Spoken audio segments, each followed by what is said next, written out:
Hello and welcome to Minerals, Rocks, and Fossil Talks. I'm your paleo teacher, Jen, and it's time for Throwback Thursday.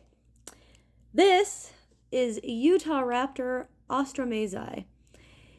It lived in Utah, obviously, or it wouldn't be called Utahraptor, during the early Cretaceous period, around 139 to 135 million years ago.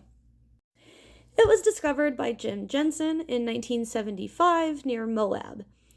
It didn't receive much recognition, though, until the 90s when Jim Kirkland, Robert Gaston, and Donald Burge uncovered more remains and then named it. It is found in the yellow cat and poison strip members of the Cedar Mountain Formation. So if you look up here, that's the yellow cat, and then right here is the poison strip, which is a little bit smaller. I did make a video on the Cedar Mountain Formation, so if you'd like to learn more about that, you can go check that out. It's from a couple years ago. The yellow cat member is made of grayish mudstones with paleosols. I also made a video on paleosols, so if you want to know what that is, you can go check out that video as well. And it's got some sandstone lenses. This tells us the area was a floodplain with developed soil near a river channel. The poison strip member is made of mostly sandstone with a little bit of mudstone and limestone, which is basically meandering river channels on a floodplain that had occasional ponds.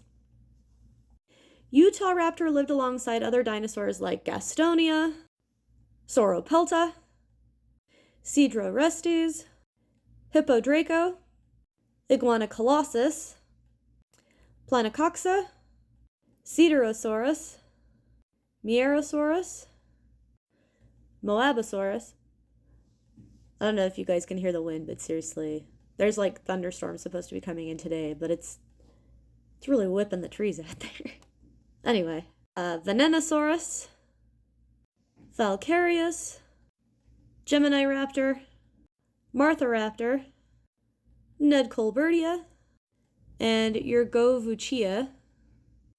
It also lived alongside other reptiles like Toxolophosaurus, who looks a little bit like a tuatara, and Glyptops, as well as fish like Ceratodus, and mammaliforms like Cephaliodon. Look how cute he is. Utahraptor belongs in the kingdom Animalia, the phylum Chordata, the class Sauropsida, and the clade Archosauria, the clade Dinosauria, the clade Theropoda, the family Dromaeosauridae, and the subfamily Dromaeosaurinae. Utahraptor is freaking huge. Utahraptor was one of the largest dromaeosaurids. It is estimated to have been able to reach 23 feet or 7 meters in length and weigh in at 1,100 pounds or 500 kilos. Basically, what you see in Jurassic Park. Now, Utahraptor's head is not quite as streamlined as others in its family. It's more square and boxy. As you can tell, we've got a velociraptor and a Utahraptor, both dromaeosaurs. Okay. Velociraptor, that might not even be Velociraptor. It doesn't quite look right. Either way, it's another dromaeosaur. These are not the dinosaurs I usually work with. They're just too young.